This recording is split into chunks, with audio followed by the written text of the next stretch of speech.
Salmos de número 23 nesta oportunidade.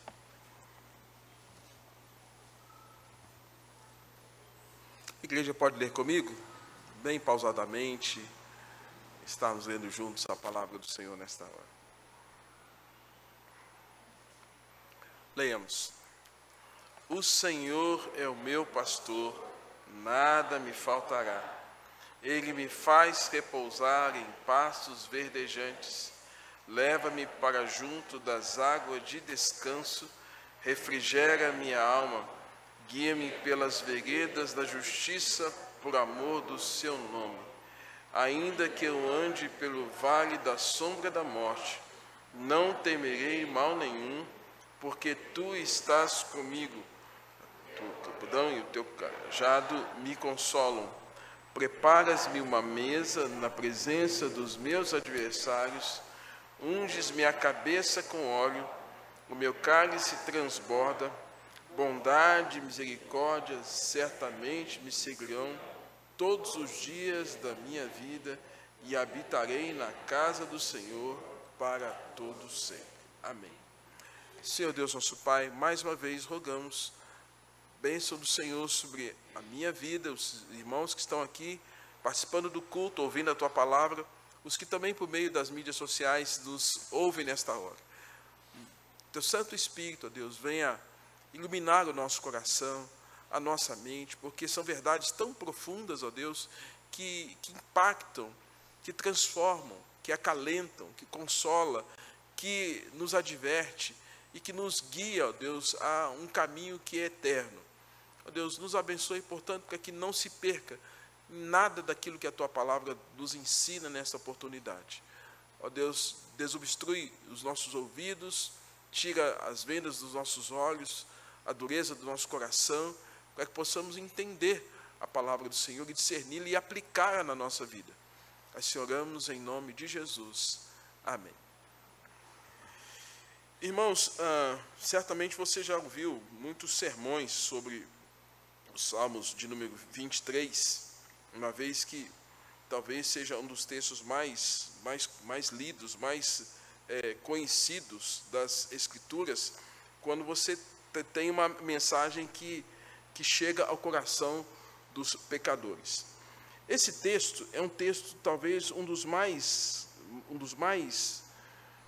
antigos, digamos assim, das Escrituras, e que nós poderíamos pensar que ele tem aqui cerca de 3.000 anos que esse texto foi escrito. E a despeito da distância entre quando o autor escreveu e o nosso tempo é muito grande, 3.000 anos, mas parece que quando você pega os Salmos, ele é tão vivo, ele é tão poderoso, ele é tão cheio de vida, cheio de vigor, que nos impacta. Nós sabemos que toda a Escritura é inspirada por Deus, mas esse texto aqui é um texto muito rico. Pensemos, escrito há mais de 3.000 anos, quem escreveu? Um jovem que talvez não tivesse mais que 20 anos. Davi, talvez, quando escreveu esse texto, quando ele enfrentou lá Golias, tivesse em torno de uns 16 anos, talvez um pouco mais. Um jovem de 20 anos que escreve uma poesia tão rica quanto essa. Mas Davi, irmãos, ele traz para nós a história de que ele tinha uma tarefa atribuída pelo seu pai. Seu pai, Jessé, deu uma incumbência: cuidar das ovelhas, cuidar do rebanho. Nessa tarefa, qual o instrumento de trabalho de Davi? Provavelmente uma varinha, um caniço, provavelmente alguma coisa com uma certa curvatura, um cajado, e certamente, nós, Brasil, nós poderíamos pensar numa atiradeira. Quem é jovem aí, jovem, olha só, chamei de vocês todos jovens, gente. Quem é daquela época que se usava tiradeira, estilingue, mas lá era funda, muito parecido, mas o princípio era o mesmo: arremessar uma pedra numa longa distância. Eu confesso que eu tinha um primo que o menino era 10. Onde ele falava, ele acertava. Era isso que ele tinha nas mãos. E como pastor, ele tinha que cuidar de ovelhas. E não era um cuidado assim, que tal qual nós, entramos às 7, saímos às 4, ou entramos às 8, saímos às 6. Era diuturno. Era manhã, tarde, noite, de madrugada. Tinha que o tempo todo estar ali cuidando daquelas ovelhas. E certamente Davi, irmãos, dormia no relento. Ele dormia no templo. Ficava ali cuidando daqueles rebanhos que o pai lhe atribuía como uma responsabilidade. No entanto, quando Samuel chega na casa de Jessé, em busca daquele que haveria de ser ungido, Davi está no campo. Ele estava junto ao rebanho. Ele estava no trabalho. Irmãos, certamente Davi é alguém que perdia o sono para estar atento nas vigílias da noite por conta daquelas ovelhas. Ele sabia o movimento astuto e sutil dos lobos, dos predadores, que vinham em busca das suas ovelhas, das ovelhas do seu pai. O perigo sempre rondava o rebanho. E, amados, predadores, de alguma forma, sempre estavam à espreita. Pensemos em um cenário. E quais as circunstâncias quais Davi cuidava desse rebanho? Ele buscava pastos, grama fresca, vales ou planícies calmas, tranquilas. Mas ele sabia também que eram nas planícies, nos lugares calmos, que também o rebanho ficava exposto. Diferente dos bodes e cabritos que ficam nos montes, as ovelhas ficam num lugar tranquilo, planície, grama baixinha. Mas, amados, o que acontece é que em meio às planícies, certamente havia momentos ou circunstâncias do relevo de arbustos, de pedras, que escondiam os predadores, que escondiam os lobos, talvez os ursos, e as ovelhas ficavam sob a espreita desses predadores. E aí, irmãos, nessa planície, uma ovelha desatenta, uma ovelha ferida, uma ovelha desgarrada, ou uma ovelha rebelde, ela poderia correr sérios perigos. Sim, aquele talvez fosse um momento propício para que o predador viesse. Planície, sem obstáculo natural, sem barreira, distração das ovelhas ao se alimentarem, o ataque seria certo. E quando não, irmãos, os lobos vorazes estavam ali prontos, matilhas inteiras, ou às vezes apenas um, para devorar a ovelha. Ezequiel, capítulo de número 34, quando fala de ovelha, interessante que o profeta, ele falou lá no capítulo 34, ele descreve algumas ovelhas, né? E a descrição dele é até um tanto interessante, porque no capítulo 34, ele fala da ovelha perdida. A ovelha perdida é aquela que fica de cá para lá, de lá para cá. Ela não para. E ela está perdida. E sem pastor, ela está correndo sério risco. Fala também da ovelha desgarrada. Ela se extraviou. E era preciso que ela fosse trazida de volta. É interessante que ele faz a distinção entre a que está perdida e a que está extraviada. Há uma diferença, mas ele fala que a essas, o pastor tinha a incumbência de também ir atrás delas, de buscar essas ovelhas. Ele fala também da ovelha enferma. E essa ovelha enferma, irmãos, é essa ovelha que de alguma forma estava adoecida. Provavelmente, por alguma razão, essa ovelha estava tomada por alguma ferida. Essa ovelha precisava ser fortalecida. Ezequiel fala isso. Fala também da ovelha gorda, aquela que comeu, se refastelou, mas talvez por conta do peso dela, ela se tornou mais forte que as outras. Ezequiel também fala de outro tipo de ovelha, ele fala da ovelha forte. Ele cita essas ovelhas para dizer que cada uma delas tem uma característica, mas aqui, lá em Ezequiel capítulo 34, ele fala que tanto a forte quanto a gorda, elas se impunham sobre as outras, e elas agrediam as outras ovelhas. Gente, então pensa aqui comigo, o trabalho de Davi não era fácil. Os mais variados tipos de ovelha, os mais variados perfis de ovelha. E Davi tinha que cuidar disso tudo. A cada uma delas, irmãos, nós podemos pensar que precisava de uma ação. Mas é interessante que Davi, ele, ao compor esses salmos, ele fala dele como pastor, da experiência pastoral dele, mas Davi fala também do cuidado de Deus como pastor. A ideia principal é essa. A tônica do texto é esse. É que nós olhássemos Deus como o nosso pastor, olhássemos Cristo como o nosso pastor, e nós como ovelhas. O Salmo 100, que foi lido no início, somos o seu povo, rebanho do seu pastoreio. Foi citado aqui por uma das crianças, os Salmos 23. Né? O próprio Renato começou aqui falando um salmo de Davi, salmo de número 27. Irmãos, aqui nós temos que entender que Deus é esse pastor. E Deus se manifestou em Cristo para ser esse nosso pastor. E aí, eu vou dar uma informação, não sei se outros pastores já disseram isso para você. Não existe animal mais burro do que a ovelha. A ovelha é mais burra do que o burro. E nós, coitado do burro, né? Ah, o burro, você é burro.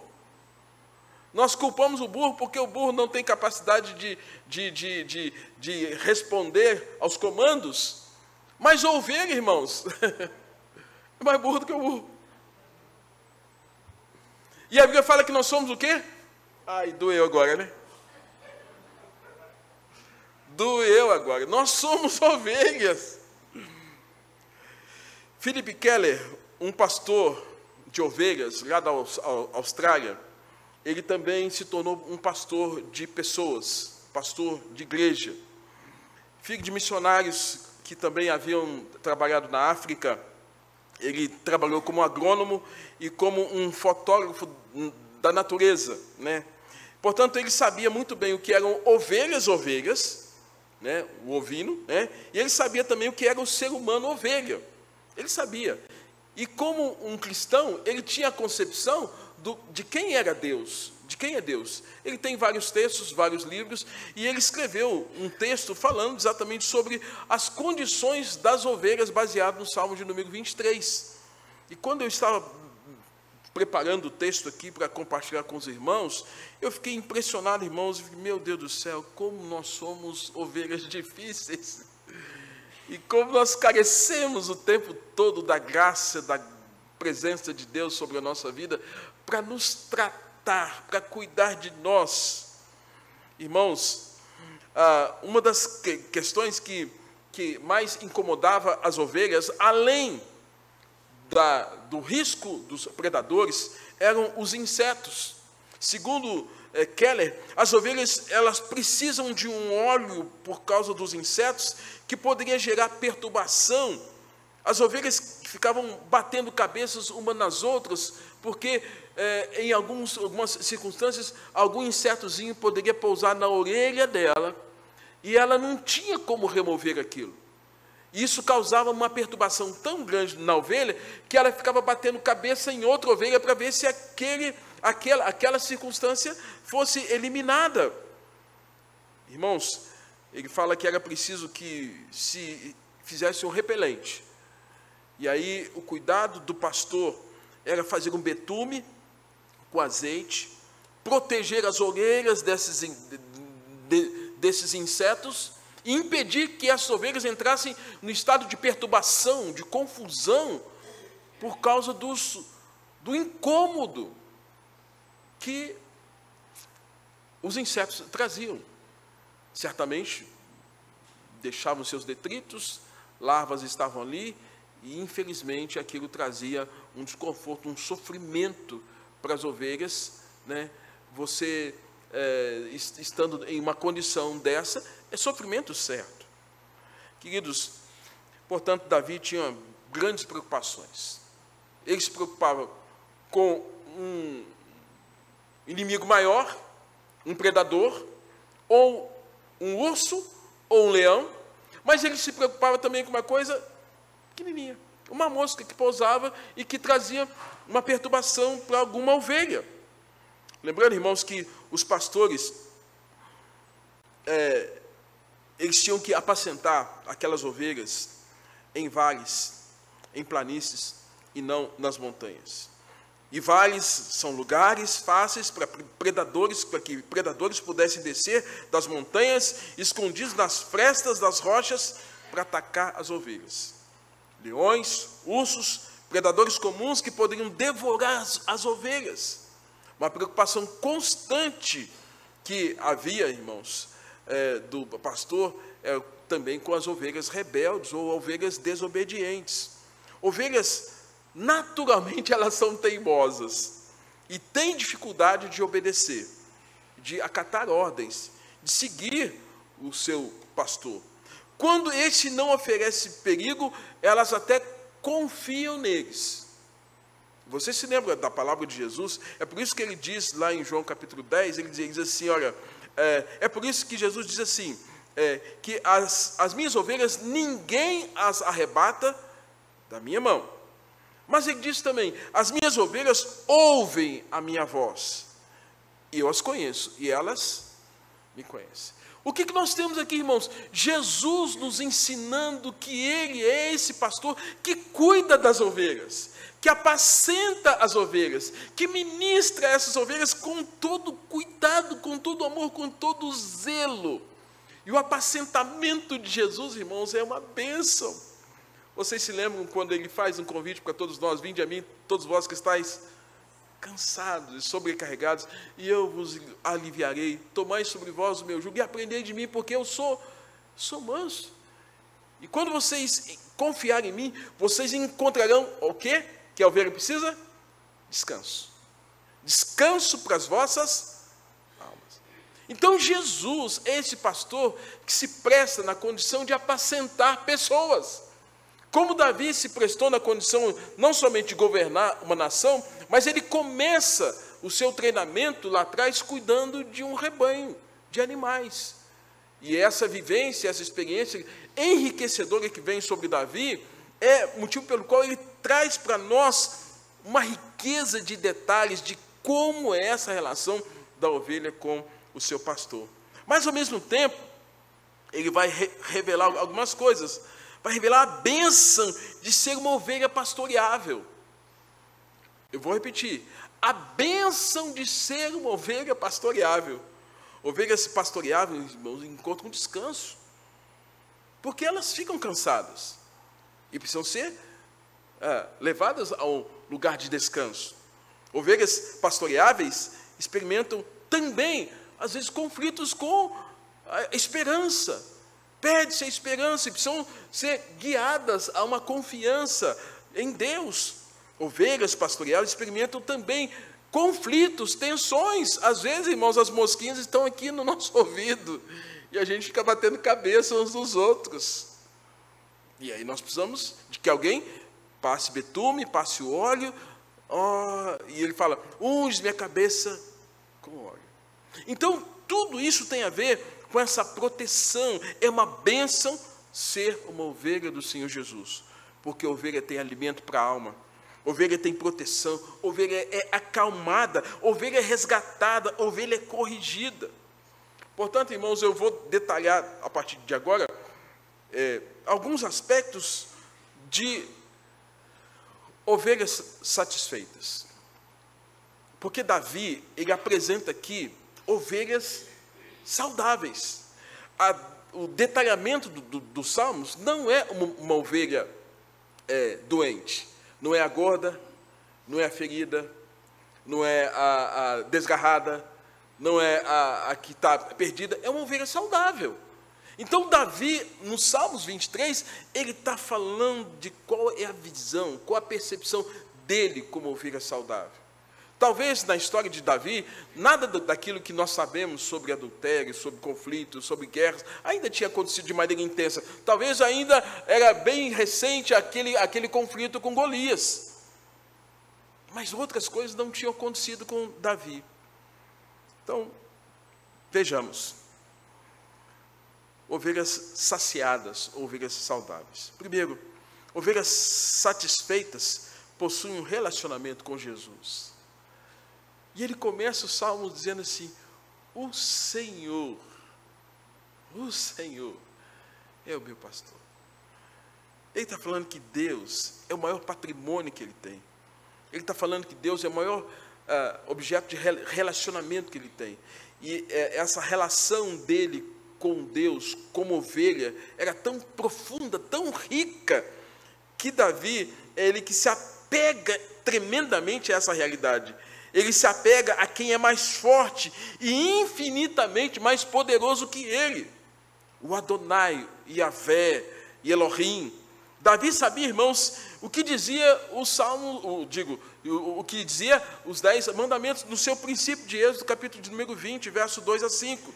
Quando ele fala, eu sou o Senhor teu Deus, que te tirei da terra do Egito, da casa da servidão, não terás outros deuses diante de mim, não farás para ti imagem de escultura, nem alguma semelhança do que há em cima nos céus, nem embaixo na terra, nem nas águas debaixo da terra, não se encurvarás a elas. Davi está falando assim, olha, eu sei quem é o meu pastor, e esse meu pastor não admite ser trocado por outro, até porque, irmãos, Deus arde em ciúmes por cada um de nós. Quando a gente se aventura a olhar para um outro Deus, ou a gente formatar um Deus conforme a nossa cabeça, Deus arde em ciúme. Sabe por quê? A gente vai deixar de glorificar para glorificar um Deus feito por mãos humanas, conforme a arte, a imaginação humana. Deus arde em ciúmes. Davi sabia disso, por isso que ele está dizendo, o Senhor é o meu pastor. Ovelhas satisfeitas possuem um relacionamento com Deus, um relacionamento com Cristo. Segundo, ovelhas satisfeitas têm suprimento, porque a frase a seguir de Davi, nos Salmos que nós já sabemos recitar de cor e salteado, ele fala, não me faltará, nada me faltará. Irmãos, hoje há pessoas que passaram, talvez algumas pessoas que têm algum animal em casa, por exemplo, alguém aqui tem? Alguém tem um petzinho em casa? Pet, tem um monte de gente que tem, né? Você deixa ele sem comida? Não, dona Inês, não. Ô, irmãos, contando aqui, em maio do ano passado, a minha pet morreu na minha mão. O nome dela era Faniquita Muzanga da Silva. Fani por conta do esmilinguido, Muzanga é um termo da África que é pretinha, mulanga branca, Muzanga preta, da Silva por conta do meu sobrenome, eu não sou pai de cachorro. Tá? 15 anos convive conosco. Irmãos, há muita gente que tem um pet, um gato, um cachorro, um ratinho, ai, Deus me livre, iguana, cobra, cacatua, papagaio e assim vai. Dizem o seguinte, que cachorro que tem 2 donos morre de fome, porque, você deu comida, não. Mas, irmãos, a Bíblia fala que Deus não há de nos deixar faltar nada. Esses petzinhos, que tal qual um artista da Globo fala que é um ser humaninho, parece um ser humaninho. Esses pets, nós não deixamos faltar comida para eles. Deus vai deixar faltar alguma coisa para nós? Deus vai deixar faltar alguma coisa para os seus filhos? Nunca viu o justo desamparado, nem a sua descendência a mendigar o pão. Irmãos, os pets precisam de ração e atenção de seus donos. As ovelhas precisam de alimento, precisam de grama fresca, pastos verdes, nutrientes. Davi se viu na condição de uma ovelha diante de Deus, que precisava de alimento espiritual, ele precisava ser nutrido da presença de Deus, da palavra de Deus, porque, irmãos, quando nós estamos diante de Deus, isso gera paz ao nosso coração, gera sossego à nossa alma. Cremos que os meios de graça pelo qual o crente é alimentado é a palavra de Deus, a oração, a comunhão dos santos. Então, querido irmão, você que é ovelha, se alimente orando mais, se alimente lendo mais as Escrituras, se alimente na comunhão dos santos, porque isso é nutriente para a nossa alma. E aí, me perdoe, aqueles que estão hoje afastados da igreja por algum motivo, por conta de pandemia, mas, irmãos, é na igreja que nós buscamos esse nutriente, esse fortalecimento espiritual, é na palavra, é na comunhão. E aqui, Davi está falando, eu tenho um pastor que não vai me deixar faltar nada. Terceiro, ovelhas satisfeitas possuem caminhos preparados pelo Senhor. Ele me faz andar em verdes passos, em passos verdejantes. Ele vai me guiar por passos verdejantes. Tal qual Davi, irmãos, em relação às ovelhas animais, Deus é o que caminha conosco. Jesus é o que vai à frente, o que caminha junto com as ovelhas. Ele vai estar sempre à frente. Ele vai estar sempre à frente. Jesus, ele não caminha com o mundo. E ele não deseja que suas ovelhas caminhem com o mundo. Que trilhem um caminho diferente. Que trilhem um caminho que não oferece vida. Jesus trilha pelo caminho da vida e da verdade. Caminha pelo caminho em passos verdejantes que conduzem ao Pai, porque é um caminho sobremodo excelente, que vai nos conduzir a Deus Pai, e Ele nos chama a participar disso. E quando nós somos chamados a sermos essas ovelhas de Jesus, irmãos, que bênção que é, porque Ele vai caminhar, Ele vai direcionar a nossa vida. Davi diz que Deus o fazia andar por passos verdejantes. Passos verdejantes. Há uma música que a minha filha Isabela gosta muito, uma música do Amir Satri. E vez por outra, quando ela estava aqui com a gente, ela cantava essa música. Ando devagar, porque já tive pressa. Lembra dessa música? É uma poesia. Fantástica, fantástica. Ele fala, ando devagar, porque já tive pressa. Levo esse sorriso, porque já chorei demais. Se chorou, teve motivo. Dor, sofrimento, físico, emocional, espiritual. Ele fala, hoje me sinto mais forte, mais feliz, quem sabe, só levo a certeza de que muito pouco eu sei, eu nada sei. Apesar de ter passado por isso, eu estou reconhecendo que eu não sei nada. Se eu pensar na metáfora daquilo que ele fala aqui na poesia que o autor secular traz, ele está dizendo, olha, eu preciso ser guiado. Eu preciso que alguém me direcione. E muito bom a perspicácia do autor em trazer um conteúdo como esse.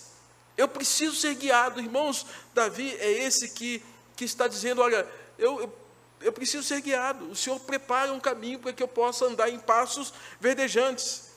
Irmãos, o carneiro, a ovelha em condição de ser guiado, ele só se deita em condições confortáveis. Por exemplo, uma ovelha só é guiada e para e se deita, se porventura houver atrito entre as ovelhas, ela não consegue se acalmar. Se as moscas importunarem, ela não consegue parar. E se ela tiver com o quê? Com fome. Ela vai estar o tempo todo buscando alguma coisa para trazer como alimento para ela. Pensa se você não é muito diferente disso. Pensa se, às vezes, alguns ruídos te perturbam.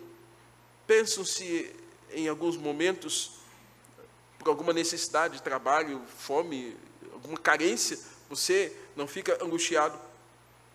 Pensa se, às vezes, algum nível de atrito, de confusão, você também não se sente em paz. E isso você fica como essa ovelha agitada e precisa ser guiada. Quer seja, irmãos, em momentos nos quais nós estejamos tranquilizados pelo Senhor, ou quer seja nesses momentos que há uma tensão e que o pastor, que é Cristo, precisa estar cuidando de nós. Ovelhas satisfeitas têm água tranquila. Leva-me para junto das águas tranquilas. Havia um desejo para encontrar a fonte, um ribeiro de águas tranquilas. Nós ficamos, irmãos, sem comer muitos dias, mas sem água não. A gente precisa de água. E é interessante a conversa de Jesus com aquela mulher samaritana, lá em João capítulo de número 4, porque aquela mulher está indo buscar água no poço em Sicar, e a conversa em torno do poço, em torno da história de Jacó, e Jesus está agora apresentando aquela mulher, olha, me dá um pouco dessa água. Aí ela fala, como sendo eu, mulher, e tu judeu, eu dar água para o Senhor? Ele fala, não, olha, se você soubesse quem está te pedindo essa água, você daria, sabe por quê? Eu tenho uma água boa para você. Essa água é excelente. E quando você provar dessa água, ela vai jorrar algo tremendo. Rios de água viva. Vai ser uma cachoeira de coisa boa. De alegria, de fé, de esperança, de confiança, de amor, de compaixão. Você precisa provar. E me parece, irmãos, que a mulher provou. Porque depois ela sai dessa conversa com Jesus e vai falar para todo mundo: olha, vejam que ele é profeta, o que ele me falou. Ele falou de coisas que tem a ver com a história da minha vida que ninguém sabia. Irmãos, ovelhas satisfeitas são aquelas que são dessedentadas por essa água. E aí a gente não precisa ficar tomando a água barrenta do mundo, irmãos. A água do mundo é barrenta.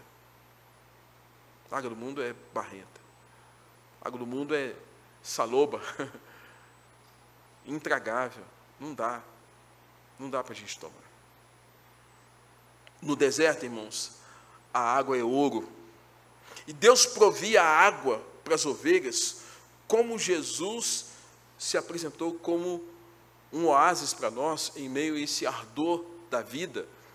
E ele fala assim: eu sou água viva, se você provar de mim, você nunca mais vai ter sede.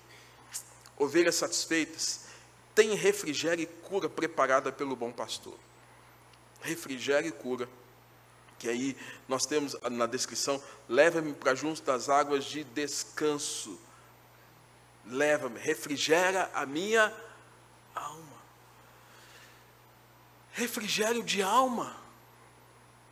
Refrigério de alma. Não tem coisa melhor do que nós temos refrigério da nossa alma. O pastor, ao cuidar do rebanho, ele evita que as ovelhas fiquem agitadas a ponto de deixar o rebanho nervoso e confuso. Por isso ele deve confiar no supremo pastor, que é Cristo. Mas também as ovelhas não podem ficar paradas demais, pois vão acabar morrendo de ócio, de tão gordas e inchadas. Está todo mundo parado, vai engordar. Quantos quilos você ganhou na pandemia? Algumas gramas? É bem provável. Por ficarem paradas, as ovelhas se tornam egoístas, pesadas, vingativas, batendo cabeça umas nas outras. Quer ver uma coisa? Na pandemia, grande número de divórcios aconteceu. Por quê? Ovelha parada, marido e mulher dentro de casa, saíam antes cedo, voltava à tarde, à noite para casa. Agora, a convivência gerou atrito. As ovelhinhas começaram a brigar dentro de casa e os pastores tiveram que correr atrás. O que está acontecendo aqui? As ovelhas passaram a brigar. Casais, irmãos. E na sociedade isso é muito mais intenso. Nós estamos vivendo um tempo, irmãos, que Jesus está dizendo que ele esse pastor, que tal qual quando ele olhou para Israel, que eram como que ovelhas que estavam exaustas e ovelhas que não tinham o seu pastor. E não era o pastor humano, era o pastor Deus, era o pastor Cristo. Eram ovelhas que não tinham esse supremo pastor que é honrado, que é decente, que é reto, que promove paz. Davi, irmãos, nos ensina, no capítulo 15 de Salmos, verso 14, ele fala o seguinte, que Deus cumpre aquilo que promete. E Jesus Cristo cumpriu aquilo que prometeu. E uma das coisas que Jesus cumpre eficazmente é cuidar de cada um de nós, como essas ovelhas. E, no entanto, quando Jesus está na cruz, ele ora por cada ovelha que haveria de vir, e aquelas que já tinham existido até então. Ele fala: Pai, perdoe-os porque não sabem o que fazem. É o supremo pastor trazendo perdão, trazendo graça, e buscando essa aproximação da ovelha para com ele. Jesus é esse pastor, irmãos, que refrigera a nossa alma. E não tem outro pastor que vai nos refrigerar a alma quando a gente tem perda, quando tem morte, quando tem confusão, quando tem sofrimento, quando tem dor, quando as vicissitudes da vida vão trazendo sobre nós um fardo, um peso absurdo, e nós não conseguimos suportar. E eu tenho certeza que muitos de nós já viveu isso, ou por conta de dor física, doença, ou por conta de um problema quase que insolúvel aos seus olhos, mas Deus estava lá. Deus trouxe paz, Deus trouxe refrigério, acalmou tudo. Irmãos, é esse Deus que se apresenta para Davi. Davi fala assim: eu tenho um pastor, e esse pastor que é Deus, ele traz alívio para a minha alma. Ovelhas satisfeitas possuem a motivação de Jesus. A motivação de Jesus. Quando nós olhamos, irmãos, para o que Cristo fez por nós ali na cruz, tudo que Jesus Cristo fez foi por amor. E eu tenho aprendido, eu e minha esposa, a gente tem entrado num acordo seguinte: depois de 30 anos de casado, às vezes, casal também tem atrito. Gente, pastor também tem as tensões dele, né? E eu e ela chegamos num seguinte acordo: a gente não quer mais ter razão, a gente quer amar. Para pensar. A gente não quer mais ter razão. Razão com razão, quem ganha? O que fala mais alto? Mais velho? Mais rico? Mais inteligente? Mais intelectual? Quem ganha? Razão com razão, um vai ganhar e o outro vai perder. E no amor? Quem ganha? Todos ganham. E é interessante que o Salmos ele vai dizer o seguinte, olha, que por amor do teu nome, Jesus Cristo fez tudo por amor ao Pai. A minha comida é fazer a vontade daquele que me enviou. Jesus não fez nada por ele, fez por amor ao Pai e obediência ao Pai. E nós, como pequenos cristos, irmãos, nós somos chamados para andar nos mesmos passos que Jesus. No entanto, Filipenses fala: tem de vós o mesmo sentimento que houve também em Jesus, que mesmo sendo Deus, não usou com usurpação ser igual a Deus. Ele se esvaziou. Essa kenosis, uma expressão que a teologia apresenta. Esse esvaziamento, ele abre mão de tudo por amor. Ele abre mão de tudo. Da glória do Pai, da santidade presente do Pai. Ele abriu mão, como filho unigênito de Deus, de tudo. Irmãos, às vezes a gente não quer abrir mão de nada. Aí a gente tem que questionar o nosso cristianismo. Não tem como. Nós temos que questionar o nosso cristianismo. Será que a gente é crente mesmo? Porque não abre mão de nada. Ele fala que por amor do teu nome. E aí a poesia de Paulo em Coríntios 13 é uma poesia tremenda, porque ele vai falar o que é amor e o que não é amor. E ele vai usar aquelas metáforas ali, mostrando o quanto nós precisamos deixar um amor interesseiro, um amor que visa o nosso próprio bem. Porque quando nós encontramos a Cristo, o bom pastor, nós somos desafiados a fazer as coisas por amor do nome do Senhor.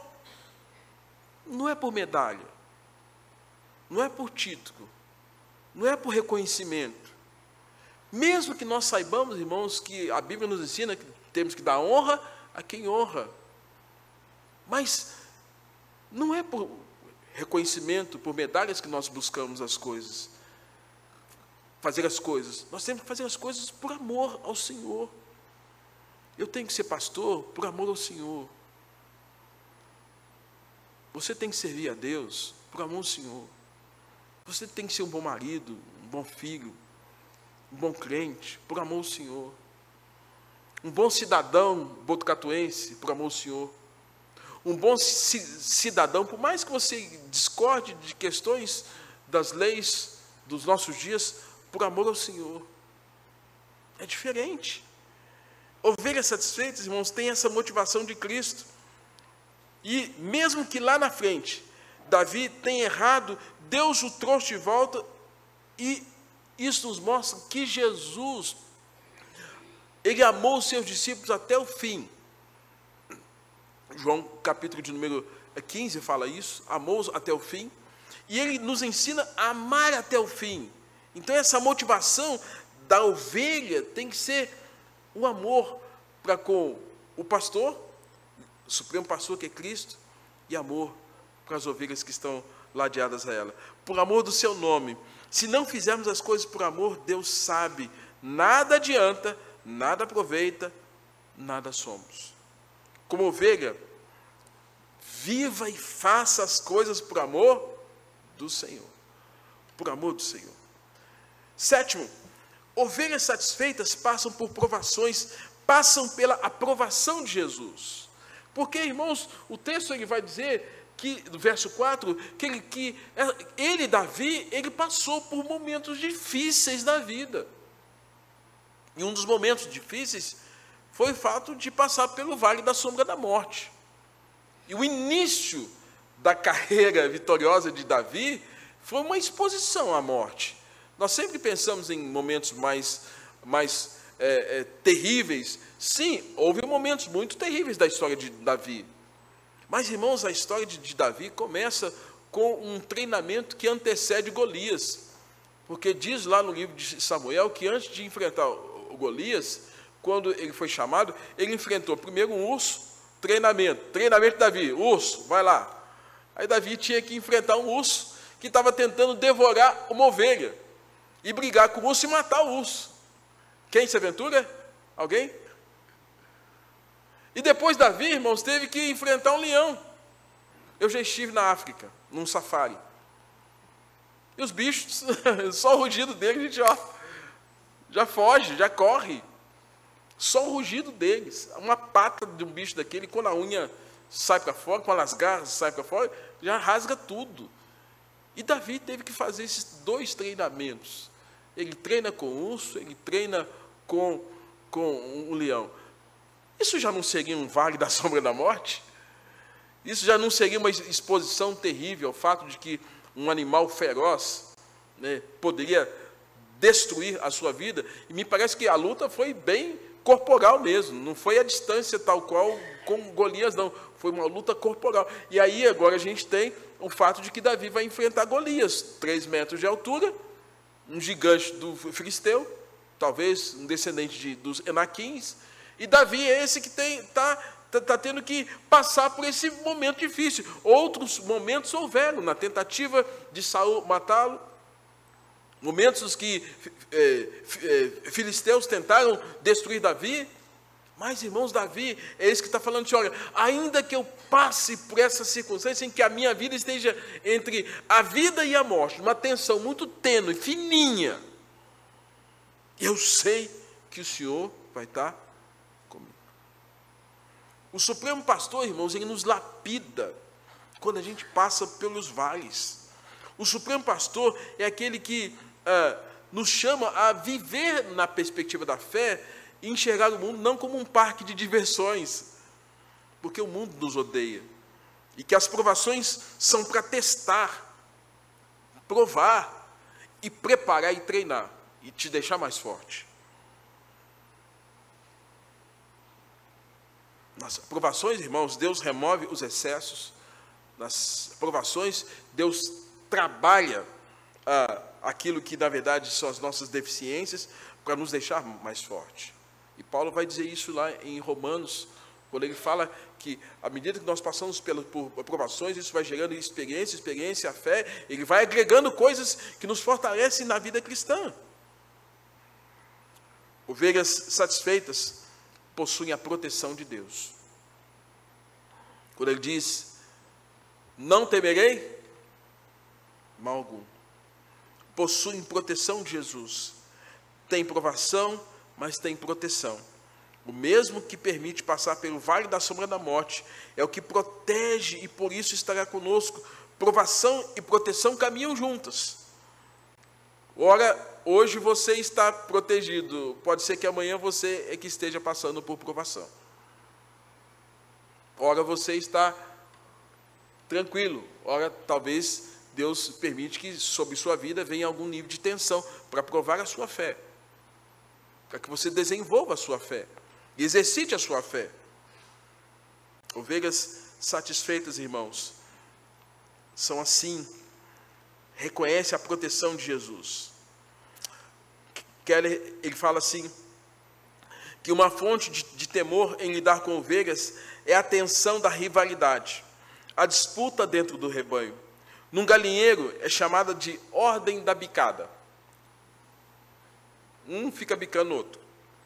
No gado, os bois, é a ordem da chifrada. E em relação aos ovinos, é a ordem da amarrada, porque ficam batendo cabeça umas das outras. E o desafio do pastor é proteger, inclusive para que não haja ferimentos. Evite-se esses atritos, para que não haja feridas. E, amados irmãos, é com tristeza que nós podemos dizer que nós temos um sem número de pessoas que estão fora das nossas igrejas. Sabe por quê? Porque foram feridas dentro delas. A ordem da amarrada. Então, quanto menos nós entrarmos em atrito, casais, irmãos, nós mais teremos essa saúde espiritual e mais nós vamos agregar pessoas para que caminhem na fé conosco nesse rebanho do Salmo 100. Entrai por suas portas com ações de graça, né? E nós somos esse rebanho que adentra a presença de Deus com gratidão, com o serviço, com o culto, com a adoração, com alegria no coração. Ovelhas satisfeitas possuem a presença do Senhor quando Ele fala, porque Tu estás comigo. A presença do Senhor, a segurança que vem de Deus. Né? Eu vou usar aqui a figura do Nenê. Nenê, bom de bola, né, Nenê? Não, já foi, né? Vamos pôr aqui aquele tempo que você jogava bem. Aí se tinha um time de pereba, só gente ruim. Aí alguém fala assim, o Nenê vai jogar no nosso time. O que geraria?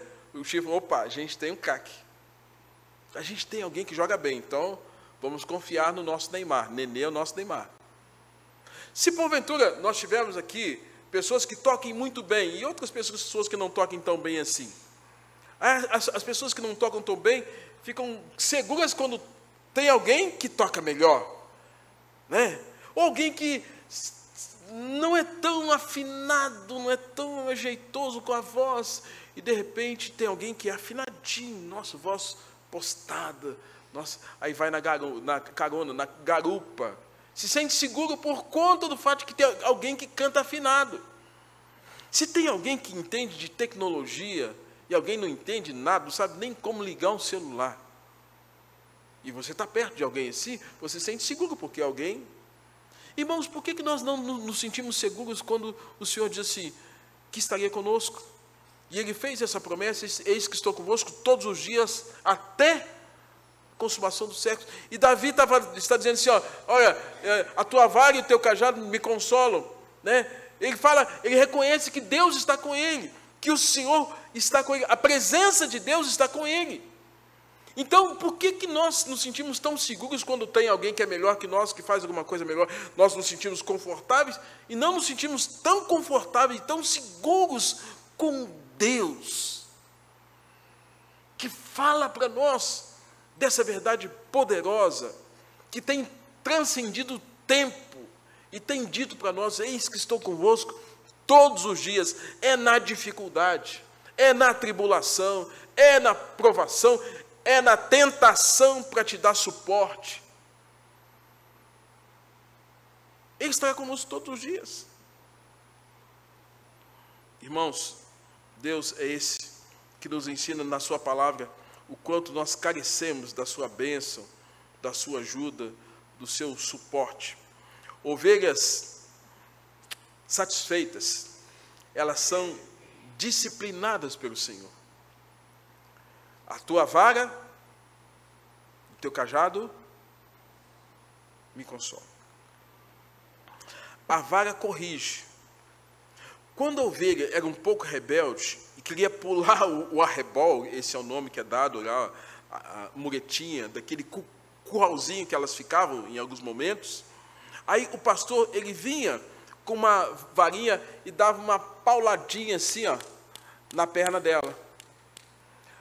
aquela pauladinha, aquele momento dele bater na perna dela, certamente deixaria ela com uma dor temporária. Não seria para matar. Seria para deixá-la incomodada e impedir com que ela influenciasse outros para fazer aquilo que ela também queria fazer. Porque uma ovelha incomodada, ela incomoda outras. E às vezes o pastor ele tinha que dar uma pauladinha ali, sabe para quê? Para limitar os movimentos dela, acalmar-se e não expusesse nem ela nem a outras ovelhas a riscos os quais poderiam acontecer. Por isso da vara. O cajado tem a ver com o quê? Ovelhas não têm senso de perigo. Vez por outra, alguma caía em uma vala, ficava emperrada e não conseguia sair dali. Se tornavam presas fáceis para os predadores. Era preciso então que o pastor fosse em direção a ela com um cajado, passasse no seu dorso e removia aquela ovelha daquela circunstância difícil, tirando-a dos buracos e dos perigos. Pensa bem. Se você for uma pessoa que quebra regras espirituais o tempo todo, você vai se expor a isso. Se você é uma pessoa com anomia das Escrituras, anomia sem normas, sem lei, sem regra, você vai expor a isso. Vai se expor à vara e ao cajado. Muito mais ao cajado de quem? De Deus. Muito mais à vara de quem? De Deus do que a vara da terra. Então, quando nós estamos satisfeitos, irmãos, nós vamos desfrutar da bênção de Deus aqui, dessa correção de Deus que vai consolar. E o que é consolo? Consolo é conforto. Consolo, aquela sensação de que, nossa, encontrei um ombro, encontrei um colo, encontrei alguém que cuida de mim. Muitas vezes, irmãos, nós estamos perdidos assim. Lembre-se que nos dias dos juízes, lá no capítulo de número 21, havia um estado de anomia, porque a nação de Israel era como essas ovelhas que não tinham pastor. E cada um fazia aquilo que era melhor segundo o seu coração. Pensa bem, a nação de Israel fazendo aquilo que era segundo o seu coração. É nesse contexto, irmão, de juiz, que Deus levanta o primeiro profeta, Samuel. Samuel é aquele que Deus levanta como resposta de oração à sua mãe. Quem se lembra o nome dela? A Ana. Ana orando, buscando o Senhor, mulher estéril, não tinha filhos. E Deus traz à existência Samuel, resposta de oração, plano eterno de Deus, para ministrar aquele povo, para acalmar. E uma das ações do profeta, irmãos, era essa de levar uma palavra de condenação, mas uma palavra de restauração e de esperança.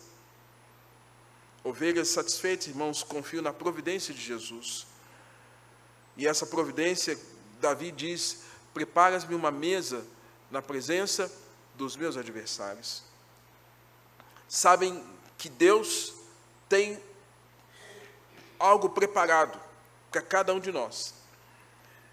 No caso ali, irmãos, apesar do risco que ursos e lobos poderiam causar, o pastor sempre se preocupava em deixar suas ovelhas num campo abundante de alimento, sob os olhos perversos dos lobos, mas o cuidado era vigilante do pastor, e as ovelhas se alimentavam de maneira que elas se refastelavam, se saciavam, enquanto os predadores babavam de fome para devorá-las, mas elas estavam saciadas. Então a metáfora é: enquanto os predadores estão ali observando lobos, ursos, tentando chegar na planície, as ovelhas estão se alimentando. Preparas-me uma mesa na presença dos meus adversários.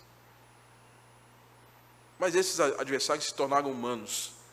E depois a descrição do texto vai nos mostrar também que esses adversários foi Saul, foi Golias e tantos outros que se levantaram. Enquanto ovelhas, irmãos, se banqueteavam, os inimigos assistiam. Davi teve muitos inimigos: rei Saul, o filho Absalão, os filisteus e tantos outros, apesar das guerras, Deus sempre deu vitórias triunfantes para Davi.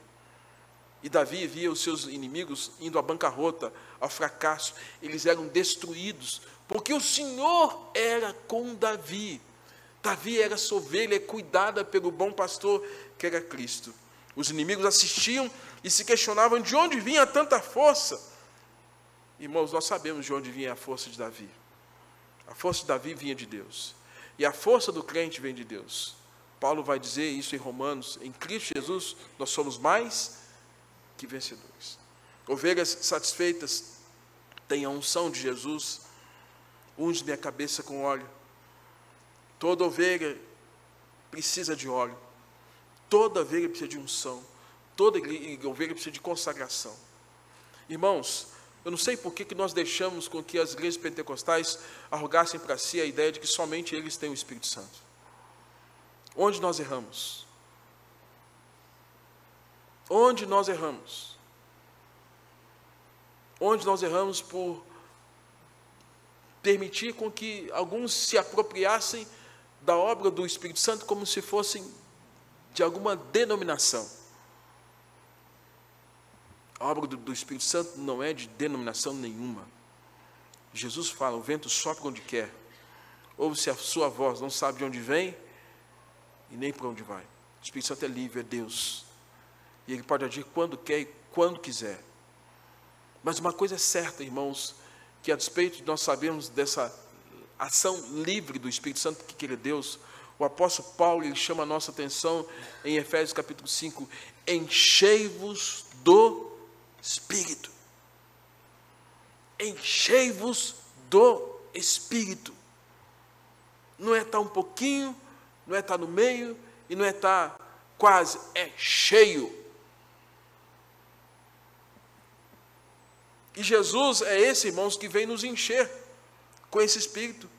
E Jesus, se olharmos para a história dele, Lucas capítulo 4, Jesus está ali na sinagoga lendo o profeta Isaías, que citou aquilo que haveria de acontecer com ele, que o Espírito Santo viria sobre ele. E ao mesmo tempo, Jesus, agora em Lucas capítulo 4, lendo o texto, fala assim: hoje cumpriu-se o que diz a profecia.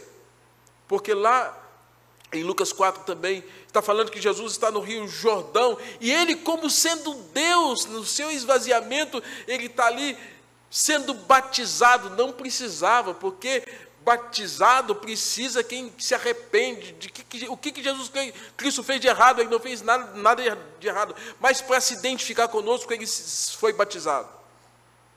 Para se identificar conosco, o Pai enviou terceira pessoa da Trindade sobre ele, e o Pai deu a esse Cristo o poder para fazer o que ele tinha que realizar.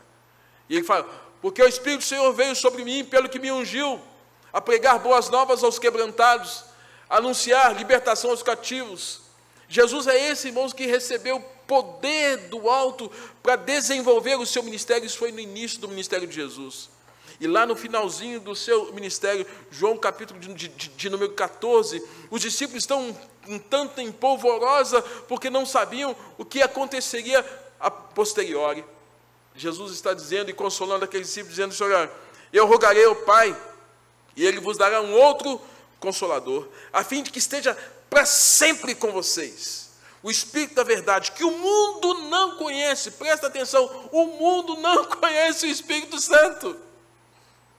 O mundo não sabe o que é o Espírito de Deus. O mundo não sabe quem é esse pneuma hagios, o Espírito do Senhor. O mundo não sabe quem é, mas você e eu sabemos quem Ele é. Você e eu sabemos quem Ele é. E por sabermos, irmãos, quem é esse Espírito do Senhor, esse Espírito Santo, e nós só sabemos, irmãos, porque Deus mandou Jesus, Jesus cumpriu o seu ministério, fez-nos a promessa, João capítulo 14, Atos 2, se cumpriu, o Espírito Santo foi dado. E é esse Espírito que guia a igreja, esse Espírito que guia os crentes, esse Espírito que faz com que nós sejamos cada vez mais aproximados de Deus por meio dele, Jesus, pela aplicação da obra do Espírito Santo. E aí, irmão, Jesus é esse então que unja a nossa vida, que unge o crente, que capacita o crente para ter uma vida mais apaziguada aqui na terra. Jesus falou: no mundo tereis aflições, mas eu venci o mundo. E essa vitória que nós podemos ter, esse ânimo, advém exatamente dessa realidade, irmãos. Quando nós desfrutamos dessa bênção, irmãos, pode vir o inferno que for, pode vir a perseguição que for, a dificuldade que for, porque nós sabemos quem está conosco.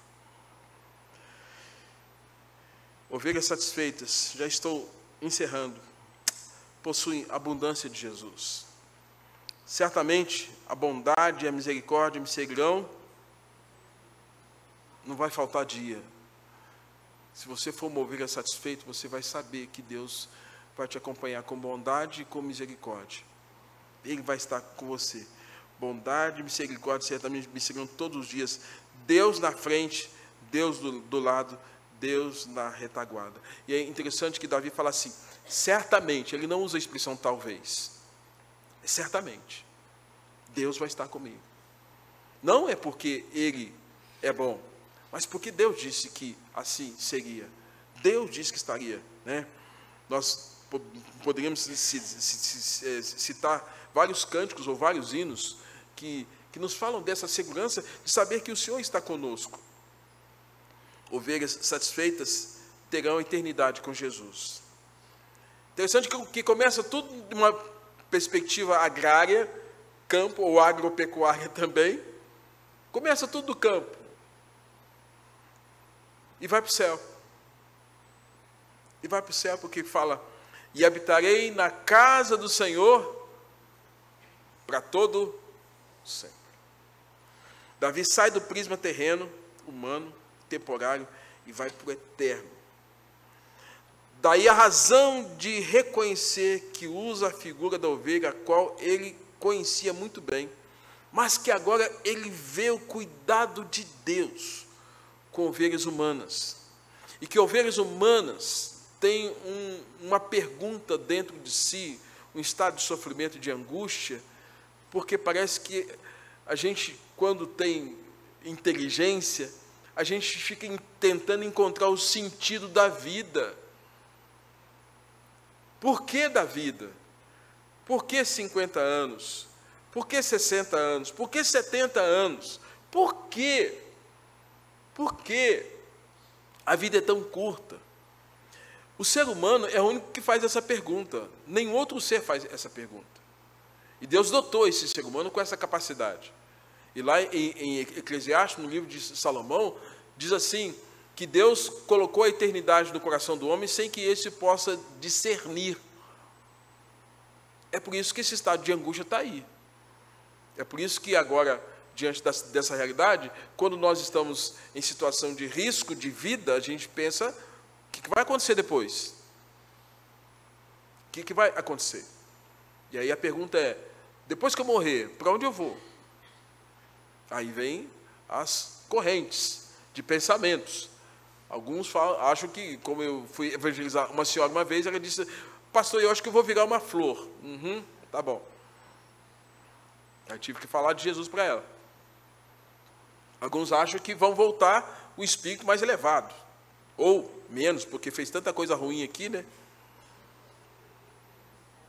Alguns acham que somente os que foram bons que vão voltar. Os que foram ruins vão sumir.